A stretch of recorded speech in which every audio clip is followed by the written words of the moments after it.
Hello students, आप सभी लोगों का री क्लासेस के ऑनलाइन प्लेटफॉर्म पे स्वागत है। तो जैसा कि हम लोग बच्चों प्रीवियस क्लास में हम लोगों ने बबल पॉइंट और ड्यू पॉइंट लास्ट में पढ़ा था। तो अब क्या करते हैं कि अब हम लोग कुछ छोटे छोटे क्वेश्चंस कर लेते हैं, जो क्वेश्चंस काफ़ी पूछे जाते हैं एग्जामिनेशंस में। तो इन क्वेश्चन से आपका कॉन्सेप्ट भी क्लियर हो जाएगा। तो देखो यहाँ पे एक क्वेश्चन लिखा हुआ है, कहता है कि एक कंटेनर है। क्या है? एक हमारे पास कंटेनर है, एक हमारे पास कंटेनर है, ठीक है, जिसका कैपेसिटी कितनी है, इसका वॉल्यूम जो है 5 लीटर की कैपेसिटी है। इसमें आपका वेपर्स भरा हुआ है, वेपर्स भरे हुए हैं और इसमें वेपर है कितना, इसका जो प्रेशर है वो आपका 700 टॉर है, ठीक। अब कहता है कि हमने इस 700 टॉर प्रेशर वेपर्स को, जो जिसका प्रेशर 7 टॉर था, इस वेपर को हमने ट्रांसफर कर दिया। कहाँ ट्रांसफर किया? अब हमने बड़ा सा एक कंटेनर लिया हुआ है जिसकी कैपेसिटी है आपका 20 लीटर। अब यहाँ पे 700 टॉर हमने ट्रांसफर किया है वेपर्स को, ठीक है। तो कहता है कि आप बताओ कि अब यहाँ पे प्रेशर कितना होगा। यहाँ पे आपसे प्रेशर पूछ रहा है। क्या पूछ रहा है? प्रेशर पूछ रहा है। तो अभी आपने पढ़ा था कि जब केवल वेपर्स होंगी तो वहाँ पे क्या एप्लीकेबल होगा, हमारा बॉयल्स लॉ एप्लीकेबल होगा। जैसे अब यहाँ पे क्या होगा, यहाँ पे P1 V1 is equal to P2 V2, ठीक है। अब देखो P1 तो आपको दिया है 700 टॉर इंटू V1 दिया है 5 लीटर, P2 आपको निकालना है और V2 आपको दिया है 20 लीटर, ठीक है। तो यहाँ से जो प्रेशर आ गया वो कितना आ गया, 175 टॉर। जैसा कि दिख भी रहा है कि यहाँ पे प्रेशर जितना होगा, ये बड़े से वेसल में जा रहा है तो वहाँ पे प्रेशर कम हो जाएगा, क्योंकि उसके पास एक्सपेंड होने की स्पेस ज़्यादा हो गई तो प्रेशर ऑटोमेटिकली कम हो जाएगा। इसलिए प्रेशर आपको दिख रहा है कि कितना हो गया, 175 टॉर प्रेशर हो गया, ठीक है। इस क्वेश्चन को नोट कर लीजिए, बहुत छोटा सा क्वेश्चन था। हम लोग आगे कुछ और क्वेश्चंस लेते हैं। देखिए अब यहाँ पर एक क्वेश्चन और दिया गया है। क्वेश्चन कहता है कि एक कंटेनर है आपके पास 10 लीटर जिसकी कैपेसिटी है, और उसमें हमारे पास क्या है, एक लिक्विड है जिसका वेपर प्रेशर दिया है 300 टॉर। क्या है कि एक हमारे पास एक कंटेनर 10 लीटर का, उसमें एक लिक्विड है जिस लिक्विड का वेपर प्रेशर दिया गया 300 टॉर है। कहता है we transfer this liquid to a container of 5 litre. अब हमने इस लिक्विड को 10 लीटर कंटेनर से उठा करके 5 लीटर कंटेनर में ले गए। तो कहता है what is the vapour pressure of this container. अब इस कंटेनर में वेपर प्रेशर क्या होगा, ये पूछ रहा है। तो देखो मैंने आपको एक चीज बताई थी कि वेपर प्रेशर जो होता है किसी भी लिक्विड का, ऑफ एनी लिक्विड, किसी भी लिक्विड का जो वेपर प्रेशर होता है, ये क्या होता है, डज नॉट डिपेंड, ये कहां डिपेंड नहीं करता है, on amount of liquid,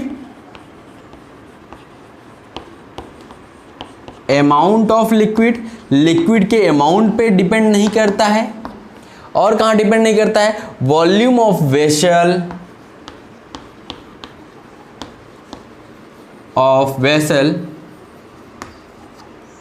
and size of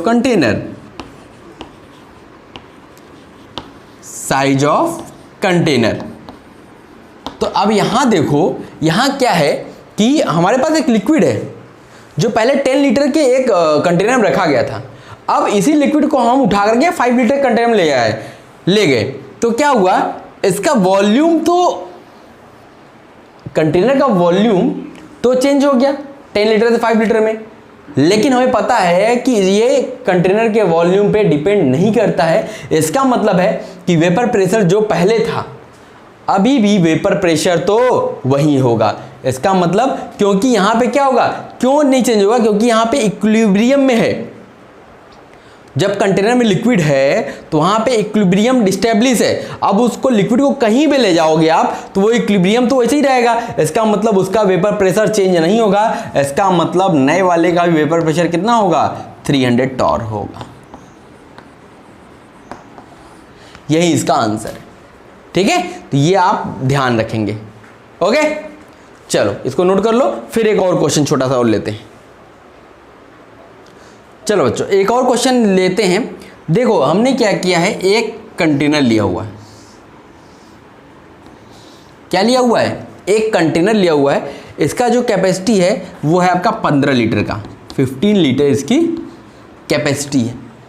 और इसमें अब हमने क्या किया है, हमने अब क्या किया है कि नाइट्रोजन गैस ली हुई है और वाटर लिया हुआ है, और वाटर लिया हुआ है। ठीक है, इसका जो टोटल प्रेशर है P, ये है 780 Tor.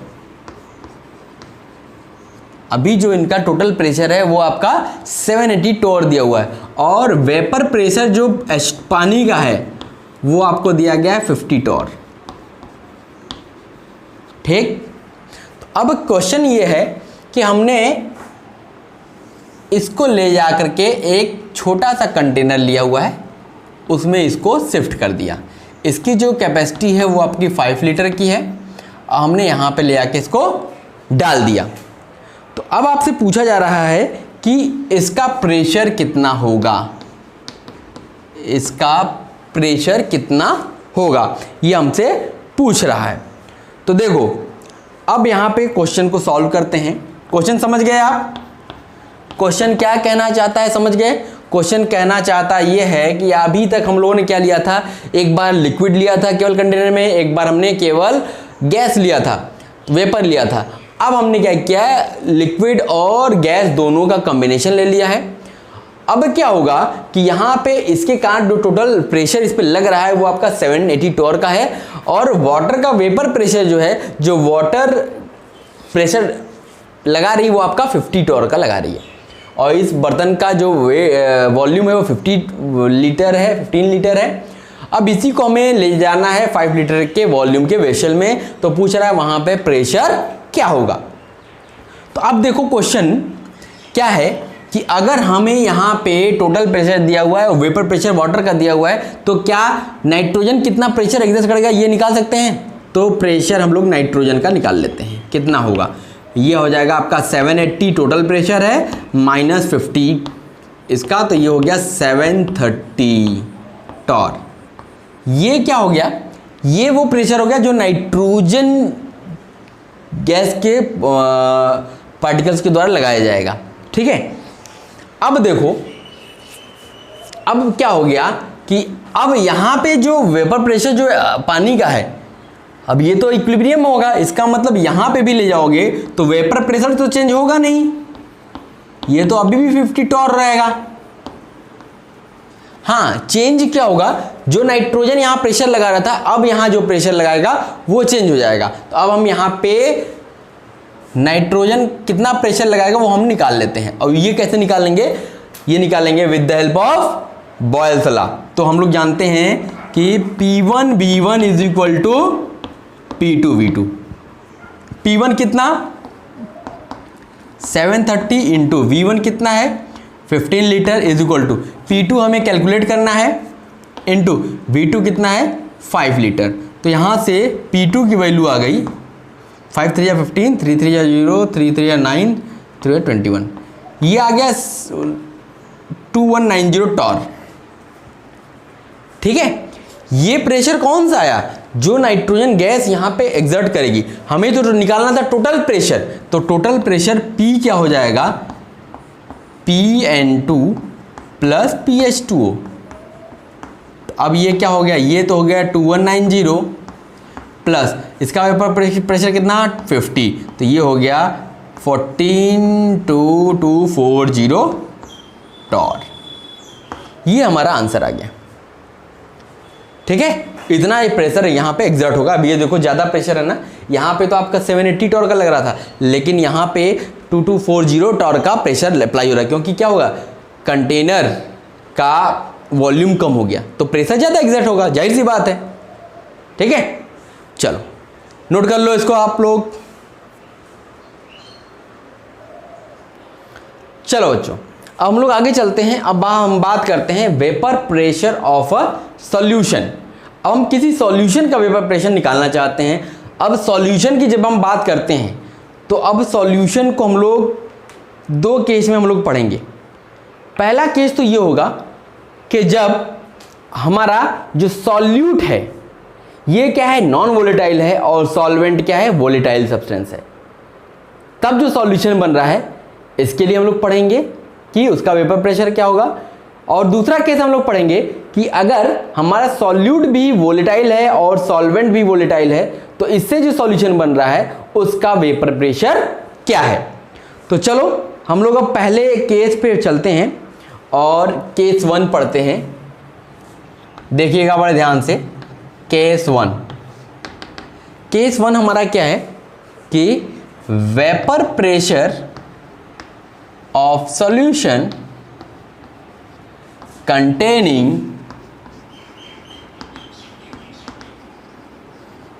non-volatile solute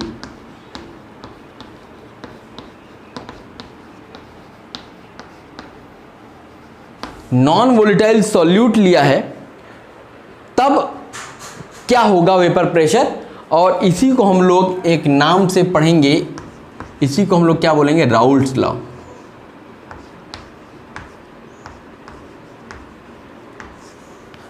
Raoult's law,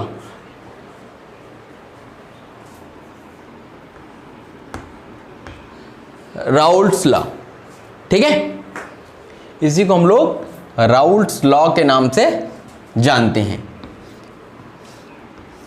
चलो तो हम लोग अब इस पे डिस्कस करते हैं। अब देखो यहां पे क्या है, यहां पे जो सॉल्यूशन आया है, तो सॉल्यूशन दो चीज़ों से मिलकर बनता है, पता है आपको। एक तो होता है सॉल्यूट और एक होता है सॉल्वेंट।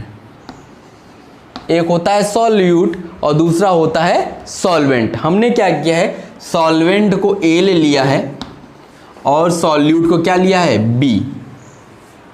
ठीक, अब हम यहाँ पे 5 केस राइजेस होंगे। सबसे पहले बात करते हैं कि नेचर कैसा होता है। यहाँ पे नेचर हमने कौन सा लिया है, फिर उसके बाद फिजिकल स्टेट, फिजिकल स्टेट, फिर इसके बाद वेपर प्रेशर, फिर उसके बाद मोल, और लास्ट में मोल फ्रैक्शन। Mole fraction. अब देखो यहां पे क्या होगा कि जो हमारा नेचर है सॉल्यूट का, सॉल्यूट हमने क्या लिया है, नॉन वोलेटाइल। नॉन वोलेटाइल, हमने सॉल्यूट को क्या लिया है, नॉन वोलेटाइल लिया है, और सॉल्वेंट को क्या लिया है, वोलेटाइल। ठीक, अब देखो फिजिकल स्टेट, जो हमारे नॉन वोलेटाइल सब्सटेंसेस होते हैं वो किस फेज में होते हैं, सॉलिड, और सॉल्वेंट किस फेज में होगा, लिक्विड। मतलब फिजिकल स्टेट इसकी लिक्विड होगी। चलो वेपर प्रेशर सॉलिड का, क्या सॉलिड आपका वेपराइज होता है क्या, नहीं होता है, तो इसका मतलब इसका वेपर प्रेशर 0। और सॉल्वेंट का वेपर प्रेशर हमने मान लिया है कि P0A। अब देखो सॉल्वेंट प्योर लिक्विड है, इसलिए इसको हमने क्या लिया है, नॉट ए लगा दिया है, और ये आपको क्वेश्चन में क्या होगा, गिवन होगा। ये क्वेश्चन में क्या होगा, गिवन होगा। अब आ जाओ मोल। मोल निकालना है तो हम बी के मोल निकाल रहे हैं, तो क्या होता है, given weight upon molar mass of B. Molar mass of B यही हम लोग पढ़ा था। और इसके मोल निकालना होगा तो Na ये क्या हो जाएगा, given mass upon molar mass of A.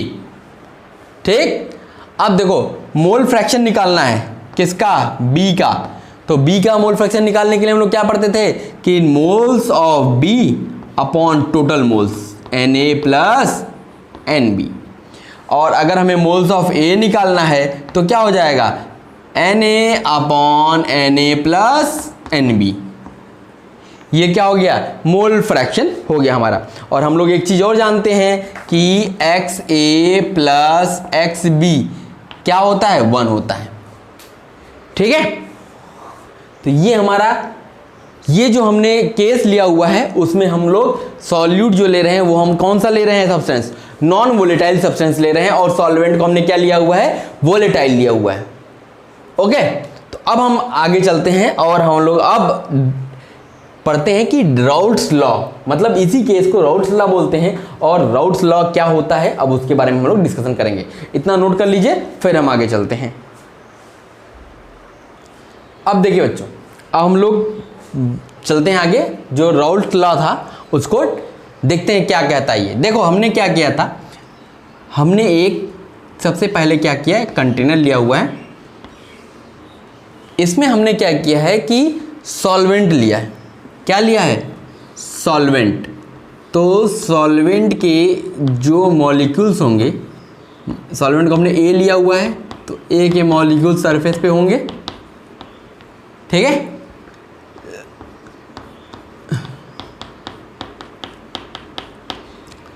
तो देखो ये हमारा क्या है, सॉल्वेंट, और ये किस फेज में है, लिक्विड फेज में है। तो अब यहाँ पे क्या होगा, यहाँ पे इसकी कुछ वेपर्स होंगी, ये प्रेशर जो लगाएंगी ये कौन सा होगा, वेपर प्रेशर ऑफ ए, क्योंकि ये प्योर लिक्विड है तो इसका वेपर प्रेशर जो होगा वो वेपर प्रेशर होगा। और ये हमारा क्या है, सॉल्वेंट है। अब हमने इसमें क्या किया, इसमें हमने एक सॉल्यूट मिला दिया, सॉल्यूट बी इसमें मिक्स कर दिया। जब हम लोग मिक्स करेंगे तो अब क्या होगा, अब इस सरफेस पे क्या केवल एक ही मॉलिक्यूल्स होंगे,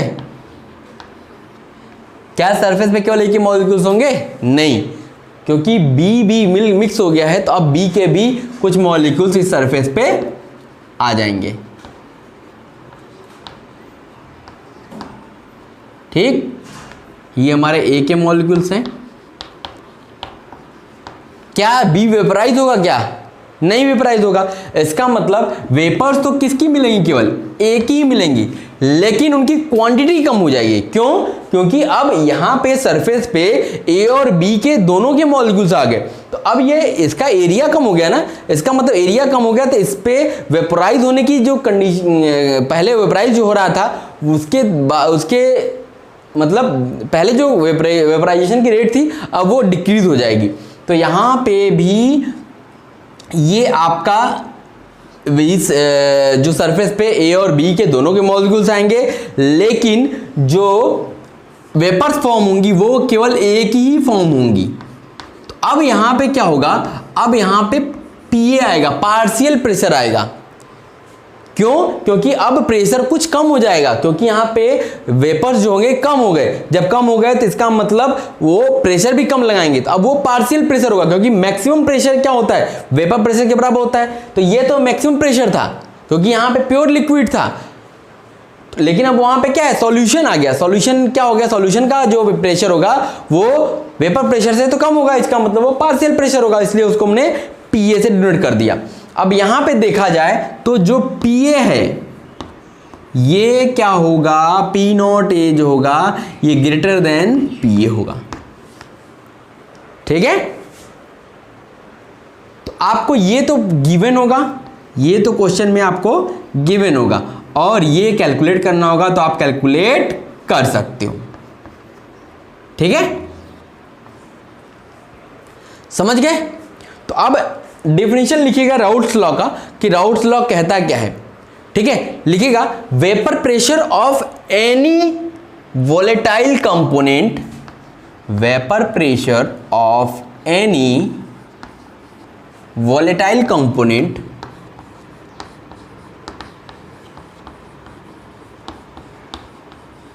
vapor pressure of any volatile component in the solution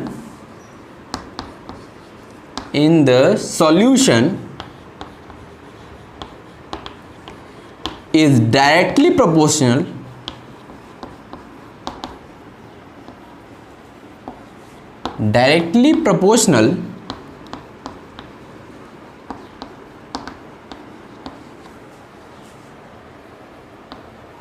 to the mole fraction of component, to the mole fraction of the component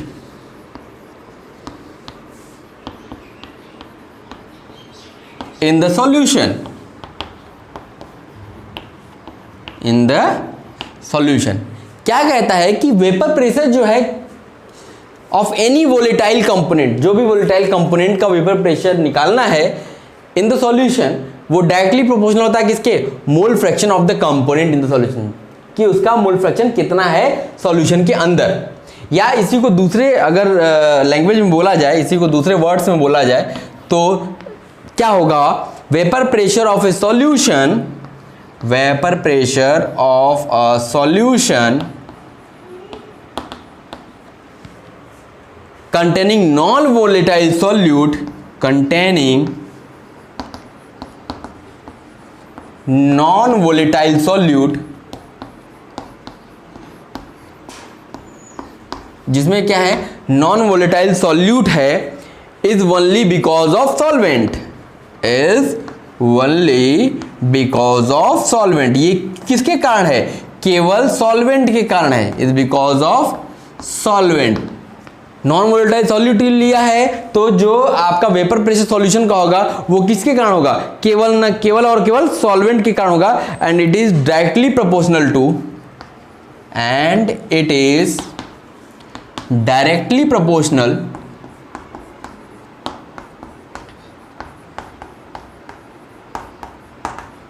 it is directly proportional to the mole fraction of solvent, to the mole fraction of solvent in the solution, solvent in the solution। ये आपके लिए ज़्यादा clear cut definition हो गई, समझ में आ रही है। देखो क्या है कि हमारा जो वेपर प्रेशर सॉल्यूशन का है वो किसी भी नॉन वोलेटाइल सॉल्यूट जो मिक्स सॉल्यूशन में है वो वेपर प्रेशर किसके कारण होगा, बस केवल सॉल्वेंट के कारण होगा, क्योंकि सॉल्यूट तो वेपराइज होगा नहीं, तो केवल सॉल्वेंट के कारण वो वेपर प्रेशर होगा। और वो डायरेक्टली प्रोपोर्शनल होता है किसके, मोल फ्रैक्शन ऑफ द सॉल्वेंट। मतलब सॉल्वेंट है क्या, यहाँ पे सॉल्वेंट ए है तो एक्स ए के डायरेक्टली प्रोपोर्शनल होगा। तो मतलब हमारा कहने का मतलब यहाँ है कि जो पी ए जो आपका प्रेशर होगा ये directly proportional to mole fraction of ए।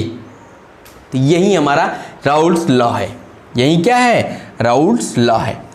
ये लिख लीजिए तो फिर हम इसको आगे इसका डेरिवेशन करते हैं, ठीक है। नोट कीजिए और इसको कॉपी कीजिए जल्दी से।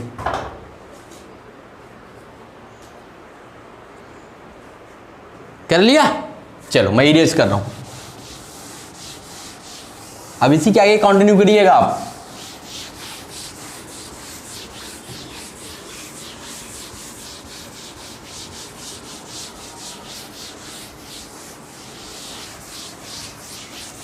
चलो अभी हमने क्या बताया कि जो वेपर प्रेशर होता है ये डायरेक्टली प्रोपोर्शनल है किसके, एक्स ए के। आपको पता होगा कि प्रोपोर्शनलिटी साइन जब हटाते हैं तो एक कांस्टेंट जोड़ते हैं, तो यहाँ पे एक कांस्टेंट जोड़ दिया हमने के, एक्स ए। अब देखो, अब क्या हमें इस के की वैल्यू फाइंड करनी है, तो क्या कोई कंडीशन पता है क्या, किसी एक वैल्यू की, कोई भी एक वैल्यू हमको पता है क्या, सोचो। देखो अगर when X A is equal to 1 ले लेते हो, when X A is equal to 1 ले लेते हो, मतलब मोल फ्रैक्शन ऑफ ए अगर 1 ले लिया, मोल फ्रैक्शन ऑफ ए 1 लेने का मतलब हो गया कि वो प्योर लिक्विड हो गया, वो प्योर लिक्विड हो गया। तो अब जो प्रेशर होगा वो किसके इक्वल हो जाएगा, वेपर प्रेशर के इक्वल हो जाएगा। तो इसका मतलब हो गया जब एक्स से आपने ए 1 ले लिया तो पी ए जो होगा वो किसके इक्वल हो जाएगा, पी नॉट ए के। जो पार्शियल प्रेशर था अब वो वेपर प्रेशर के इक्वल हो गया। तो अब इस वैल्यू को उठा के यहाँ रख दिया। तो देखो PA is equal to XA की वैल्यू 1 रखी और K की वैल्यू तो निकल गई हमको, K की वैल्यू हमको मिल गई K is equal to PA। Okay, तो अब देखो अब हमने क्या किया, सॉरी PA किसके इक्वल हो गया, P नॉट A के, तो K की वैल्यू क्या आ गई P नॉट A। तो अब देखो हमने K की वैल्यू को यहाँ रख दिया, तो PA is equal to P naught A XA। ये हमारा पहला फॉर्मूला बन के आ गया। ये हमारा क्या है, पहला फॉर्मूला है, यही हमारा क्या है, राउट्स लॉ है। ठीक, अब देखो अब हम लोग को एक चीज पता है, हम लोग पढ़े हुए हैं ना कि XA प्लस XB ये किसके इक्वल होता है, 1 के। तो क्या यहाँ से XB की वैल्यू निकाल सकते हैं, तो यहाँ से XB की वैल्यू निकाला, XB तो क्या हो गया 1 माइनस XA, इसकी वैल्यू उठा के वहाँ रखा। तो अब देखिए यहाँ पे प्रेशर किसके इक्वल हो गया, P naught A 1 minus XB। तो यहाँ से ओपन किया तो ये P naught A minus P naught A XB। अब यहाँ से हम लोग इसको एक तरफ कर लेते हैं, तो ये हो गया P naught A minus PA is equal to P naught A XB। एक ये फॉर्मूला हमको और मिल गया, इसको इक्वेशन 2 बनाया। अब ये जो ये गिवन है, ये जो P naught A upon PA है, इसका एक नाम है, इसको बोला जाता है lowering of vapour pressure. Lowering of vapour pressure क्या बोला जाता है, lowering of vapour pressure, LVP। इसको शॉर्टकट में बोलते हैं LVP, lowering of vapour pressure. ये आपका LVP आ गया। और अगर हमने यहीं पे इस P नॉट A को इधर ले गए, P naught A minus PA upon P naught A is equal to क्या हो गया XB। एक और रिलेशन हमको ये मिल गया, इसको बना दिया हमने इक्वेशन 3। अब ये जो P naught A upon minus PA upon P naught A है, इसको बोला जाता है RLVP। RLVP relative lowering of vapour pressure. ये क्या है, relative lowering of vapour pressure. तो इसको याद रखेंगे आप लोग, ठीक है। तो इसका मतलब यहां से क्या मिल गया कि relative lowering of vapour pressure ये किसके इक्वल है, मोल fraction of B। Relative lowering of vapour pressure ये किसके इक्वल है, मोल फ्रैक्शन ऑफ B मतलब सॉल्यूट के, ये मोल फ्रैक्शन ऑफ सॉल्यूट के बराबर है।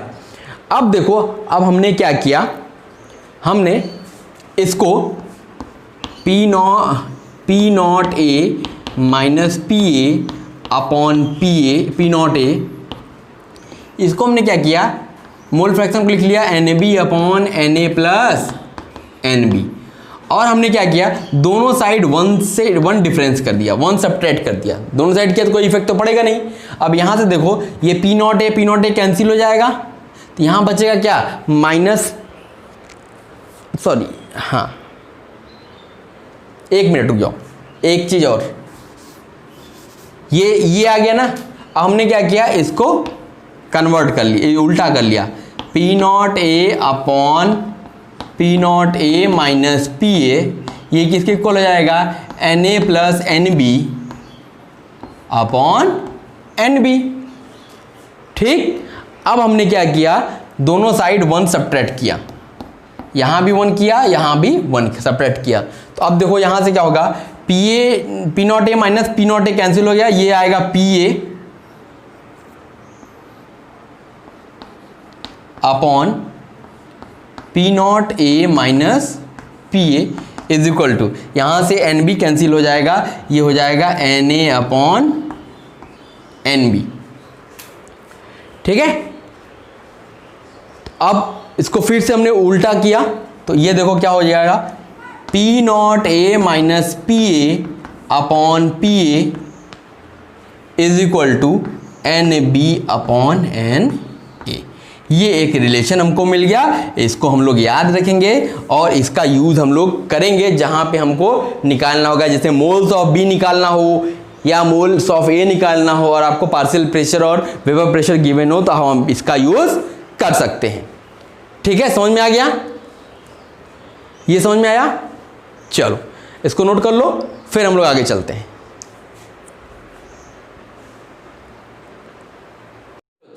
अभी तक हम लोगों ने क्या किया था, अभी तक हम लोग अभी इसका ग्राफ खींचते हैं। अभी तक देखो, आज से पहले आप लोग जब ग्राफ खींचते तो वहां पे एक एक्सिस लेते थे, मतलब एक ओरिजिन लेते थे। ग्राफ ऐसे होता था आपका, एक ओरिजिन होता था हमारा।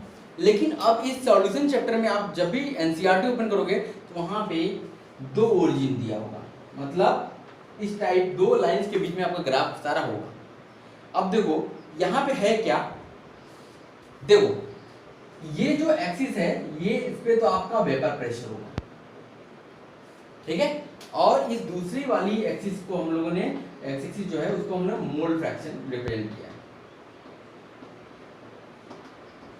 Mole fraction. ठीक है, अगर अब देखो, अब ये बताओ कि जो मोल फ्रैक्शन होता है वह कहां से कहां हो सकता है।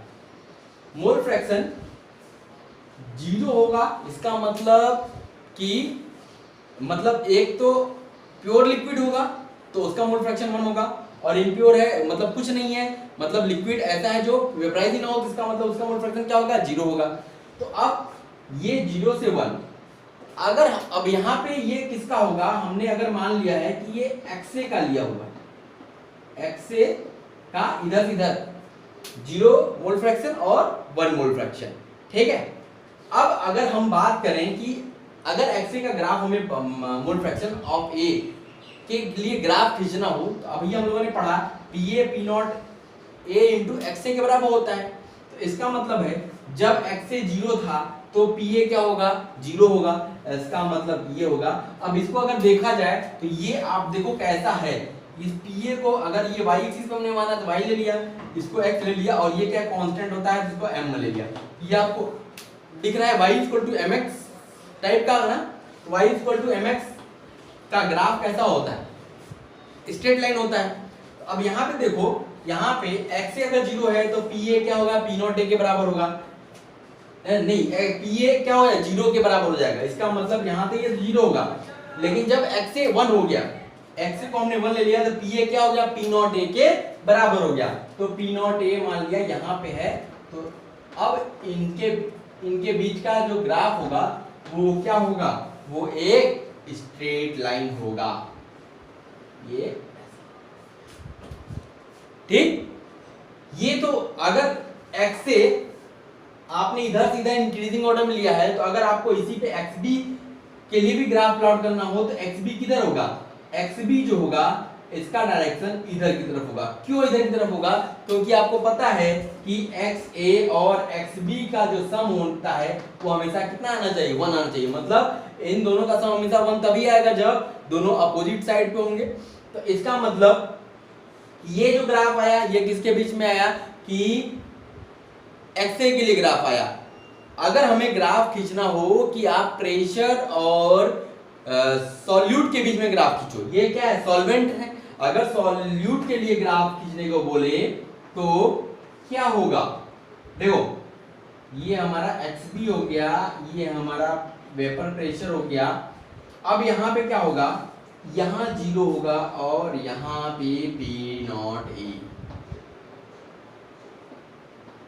तो इसका स्लोप जो होगा वो पॉजिटिव होगा, इसका स्लोप नेगेटिव होगा, बस यही डिफरेंस है। ठीक है, तो ये हमारा क्या हो गया, ग्राफ हो गया। समझ में आ गया।